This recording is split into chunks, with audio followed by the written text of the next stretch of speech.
19 até o verso 21, as obras da carne, ou seja, o que é que a carne na verdade produz. Ele está falando até agora teoricamente, falou de carne, mas agora ele então exemplifica. O que é que ele quer dizer com isso? Quando ele fala de carne, ele está falando das manifestações pecaminosas da nossa natureza. Nós temos uma natureza pecaminosa e ela se manifesta. E quando ela se manifesta, ela adquire essa conotação que está aqui nessa lista. A lista pode ser dividida em 4 categorias. Primeira, pecados de natureza sexual. Verso 19. Ora, as obras da carne são conhecidas. Paulo está dizendo, eu estou dizendo isso aqui porque eu preciso dizer, mas todo mundo sabe o que é obra da carne. Todo mundo sabe, por exemplo, que prostituição, impureza e lascívia, isso não é de Deus. Isso procede da nossa natureza pecaminosa. As primeiras obras, elas têm a ver com a sexualidade humana. Prostituição, impureza sexual e lascívia, cobiça, o desejo sexual desenfreado no tempo errado, pela pessoa errada e no modo errado. É interessante que, não só aqui, mas nas demais listas de pecados do Novo Testamento, geralmente os pecados da área sexual encabeçam. Eles vêm logo primeiro. E eu creio que a razão é que foi talvez a área mais afetada lá no Jardim do Éden, porque a primeira coisa que Deus fez depois que o primeiro casal caiu foi cobri-los, porque eles tinham vergonha de si mesmos, já apontando para o terrível estrago que o pecado faria na área sexual. Estas coisas são conhecidas, não adianta, não tem justificativa para elas. Prostituição, impureza, lascívia, e a gente pode botar aqui fornicação, adultério, todos os pecados na área sexual. É sobejamente conhecido que isso não procede de Deus e que isso é fruto da nossa natureza caída, por mais que a cultura queira dizer, por mais que a sociedade queira dizer que isso é uma coisa normal, que é natural você viver indo para a cama com seu namorado, ficar com seu namorado, trair sua mulher, trair seu esposo, ficar vendo pornografia, a homossexualidade, a prática da homoafetividade. Por mais que a sociedade queira dizer isso, a Bíblia vai continuar dizendo, isso é obra da carne, isso é resultado da natureza decaída do homem, isso é conhecido. O pessoal é que tenta fechar os olhos, tenta fazer de conta que não é, tenta dizer que não é, mas a verdade de Deus permanece e tem esse fundamento. Isso é obra da carne. Elas são conhecidas, todo mundo sabe disso. O que existe é uma sociedade que quer cauterizar a consciência e quer poder praticar essas coisas com a consciência tranquila. Mas enquanto a palavra de Deus prevalecer e a verdade existir, isso aqui tem que ser chamado pelo nome que é. É obra da carne mesmo. Prostituição, impureza, lascívia, adultério, fornicação, prática homossexual e bestialismo, enfim, é tanta coisa que a gente nem sabe como vai terminar a lista. A segunda parte da lista é composta de pecados de natureza religiosa, idolatria e feitiçaria. Idolatria é toda aquela religião que elege ou coloca outro Deus que não seja o Deus de Israel revelado em Cristo Jesus. É todo aquele sistema religioso que se curva diante de divindades que foram criadas pela imaginação humana, inventada pelo artifício humano.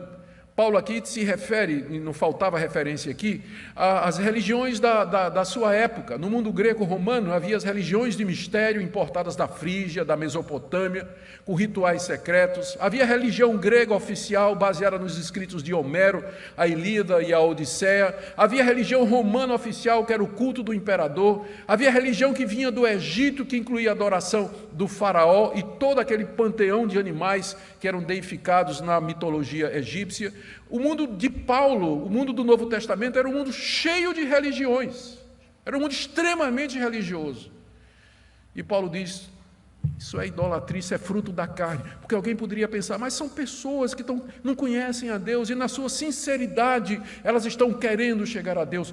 Toda religião que não é baseada na revelação de Deus em Cristo Jesus é idolatria. Não existe inocente aqui.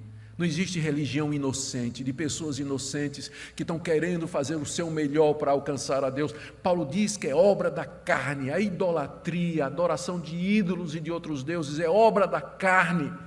É obra da carne. Mesma coisa a feitiçaria, é outro tipo ou está associada à idolatria, que geralmente toda religião idólatra, ela se miscui com o oculto, a procura dos poderes que estão por detrás das forças da natureza, do animismo, por exemplo, o panteísmo, tudo isso tem a ver com o ocultismo que Paulo resume aqui com a palavra feitiçaria. É uma palavra muito interessante, a palavra feitiçaria aqui, vem da palavra grega pharmakos, de onde vem a nossa palavra farmácia, porque o feiticeiro era o cara que mexia com drogas, mexia com poções. Então a feitiçaria envolvia manipulação de coisas, de líquidos, de receitas, com o fim de levar a pessoa a transe, e aqui você tem a razão, a Bíblia não fala contra drogas diretamente, mas fala indiretamente, porque está dentro do termo feitiçaria. Dentro do termo feitiçaria. Então, muito comum na época do apóstolo Paulo, ele diz, é obra da carne. Isso não é coisa do Espírito, não tem como justificar o uso da maconha. É obra da carne mesmo, é coisa de feiticeiro, é poção mágica, vamos dizer assim, né? Para você se sentir melhor, não tem como justificar, é obra da carne. Depois ele fala sobre, a próxima seção dessa lista aí, tem a ver com pecados interpessoais, de relacionamento, que eu vou tratar de uma forma só. Ele fala de inimizades, porfias, ciúmes, iras, discórdias, dissensões, facções e invejas. É a categoria que tem mais pecados aqui, não é? Ele fala aqui, são quantos? Inimizade, porfia, ciúme, ira, discórdia, dissensão, facção e inveja. 8! Da lista, 8 tem a ver com relacionamentos. Então, estas coisas aqui, como inimizades, é obra da carne. Não tem como você justificar, irmão. Não tem. Não, eu sou inimigo dele porque ele me fez mal. Não quero nem falar com ele. Deletei do meu Facebook, bloqueei o cara. Tá. Bom, tem uns cabeça de vento imbecis que a gente tem que bloquear mesmo, não tem jeito. Mas eu quis só dar um exemplo de que você não tem como justificar a inimizade com o irmão em Cristo Jesus, pelo menos, ou com outras pessoas. Sempre a carne está envolvida com isso. Sempre a carne está envolvida. É obra da carne. Vem inimizade, porfias, ciúmes, iras. Não tem como justificar. É obra da carne. O apóstolo Paulo está claro aqui. Dissensões, facções, que divide as pessoas, né, formando grupos, invejas. Tudo isso é obra da carne. Por isso que Paulo começou dizendo, é conhecido, não tem como justificar. Não tenta justificar isso aqui, meu irmão, na sua vida, porque é conhecidamente coisa da nossa natureza pecaminosa. As obras da carne são conhecidas. Aquelas de natureza sexual, de natureza religiosa, de natureza interpessoal, e aquelas que têm que ver com minha própria vida, o domínio de mim mesmo, que são os dois últimos, bebedices e glutonarias. A embriaguez, a falta de domínio próprio de pessoas que abusam do álcool ou de qualquer outro tipo de substância. E a glutonaria, que é o abuso da comida mesmo, que a gente às vezes não tem muita coragem de falar a respeito disso aqui, não é? Mas está na lista de obras da carne. Alguns vão dizer, bom, Paulo, bebedice e glutonaria, Paulo tem em mente aqui as orgias que eram comuns no Império Romano. E de fato era mesmo. Na época do apóstolo Paulo, as orgias eram conhecidas, as pessoas passavam semanas bebendo, comendo, tendo relações sexuais, eram farras, verdadeiros bacanais. Aliás, a palavra bacanal vem do deus Baco, né, que era o deus do vinho e que era o patrono desse tipo de coisa que acontecia no Império Romano. Era muito comum esse tipo de coisa lá. Paulo talvez esteja fazendo uma referência a isso, que seja, mas não deixa de ser uma referência para nós também.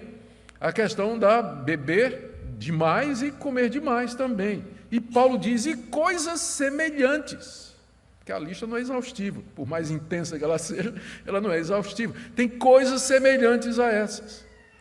Qual é o ponto do apóstolo Paulo?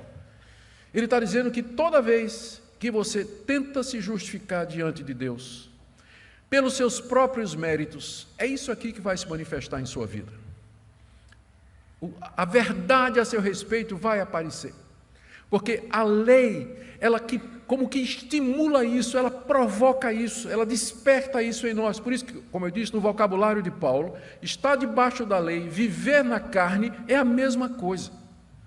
É a mesma coisa. Estar debaixo da lei, viver na carne, é a mesma coisa. E o resultado, o reflexo, é isso aqui na vida das pessoas. E as pessoas, não adianta, tentar diante de Deus justificar esse tipo de comportamento, porque essas obras são conhecidas. Mesmo pessoas que não são cristãs sabem que esse tipo de coisa não pode proceder de Deus. Não procede de Deus. E Paulo adverte, meus irmãos, veja que a advertência no final do verso 21.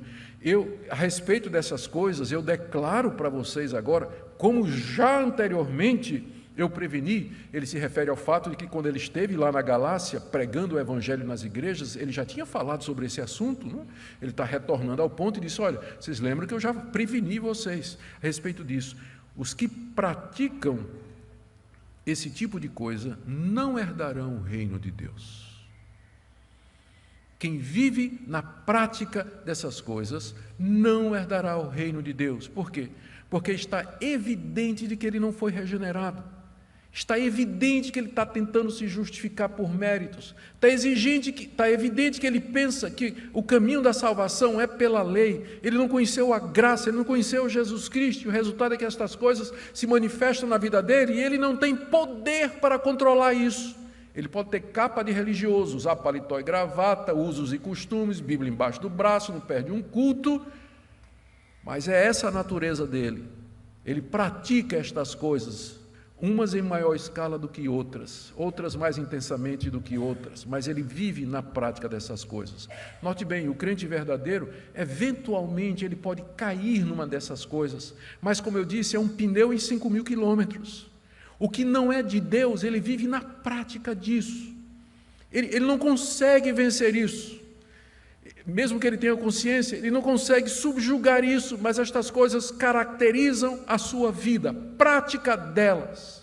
E aqui está um bom teste que você pode fazer a respeito da sua segurança de salvação ou da sua expectativa e esperança de que após a morte você vai ser recebido por Deus nos céus. Você vive na prática dessas coisas. Eu não estou perguntando se você algum dia não cometeu alguma dessas coisas, mas a minha pergunta é se você é dominado por essas coisas, se estas coisas têm um domínio sobre a sua vida, porque se tiver, então acendeu a luz vermelha, meu irmão. E aí você deve examinar a sua vida e deve prestar atenção, porque os sintomas e os sinais aqui